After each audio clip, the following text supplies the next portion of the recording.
update here today. I always like to seam seal everything, so that's what we've done here. You come in and we seam sealed all the welds. This floor panel went in. Same way on the other side over here. Seam sealed everything over there. You can see all around the edges.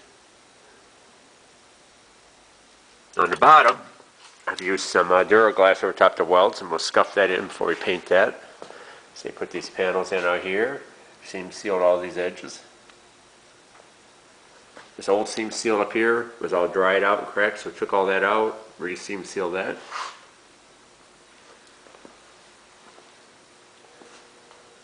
Then a skim of Duraglass right here, that'll be enough to level that out real nice.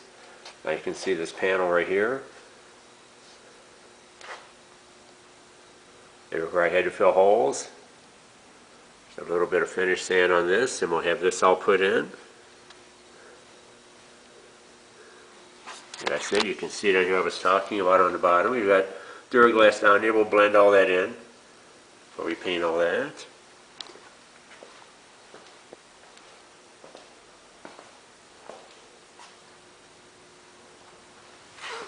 See, we seam sealed all these edges everywhere we had to remove it, everywhere it was bad.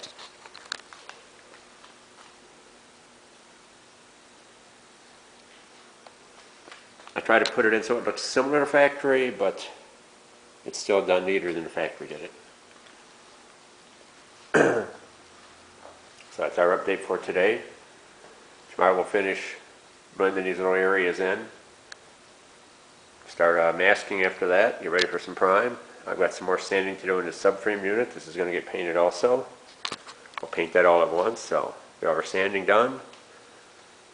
We'll start getting everything wiped down and mask off. Ready to put some primer and some satin black on this front end. So that's where we're at. Alright, firewall's all sanded in now. See kind of what we got there.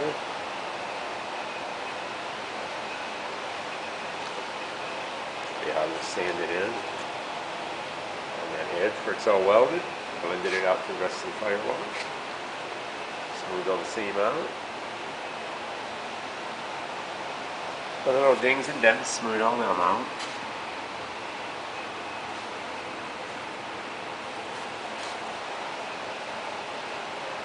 I've got some more sanding to do out here on some of these bars. This front end.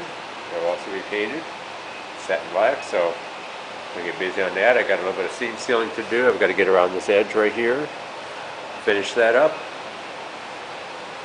So we'll bring you back as we get ready to put some prime on this. Hey, this looks a little bit different.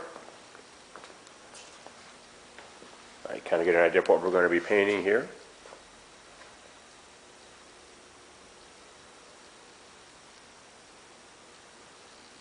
Get some etch on this aluminum, on this bare steel. I'll prime it out and we'll get some satin black on all this so you can see exposed. How much you can see down here. We're going to do down here. Frame rails down here all taped off too. Painting the bottoms of the new floor pans, and we'll blend that in.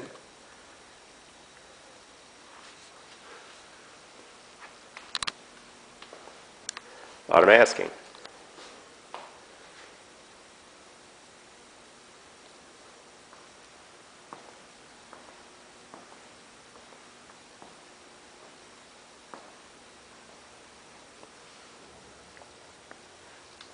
Alright, we're bringing back as we get some paint on this. Alright, I showed we had this all masked off. I'll talk about what I'm going to do next. I'm going to put some etch prime on this. There's always that big debate about etch priming and different substrates to put down before your top coats. But one thing's for sure, when you're going to prime something like these aluminum panels, paint these have to be etched or the paint will stick to them. You can see we've roughed them out with 80 grit on the EA. Now I'm going to mix up some etch prime. While I've got this mixed, I'm going to go ahead and hit all these bare metal spots with it. You don't have to paint over top of areas that already have paint on them. The etch does nothing for those. It's just a waste of material. This is what I use. I've used this stuff for a lot of years. A trio prime, self-etching. It's mixed 1-to-1 with the activator. So, see, it's a green compound. It's very heavy for you mix. Like I said, it's a 1-to-1 mix. I'm going to go and mix this up, and it's just a light mist coat, just a dust coat on, just enough to let it bite in. That'll allow your primers, top coats to adhere to the panels then. I'll bring you back when we get this applied.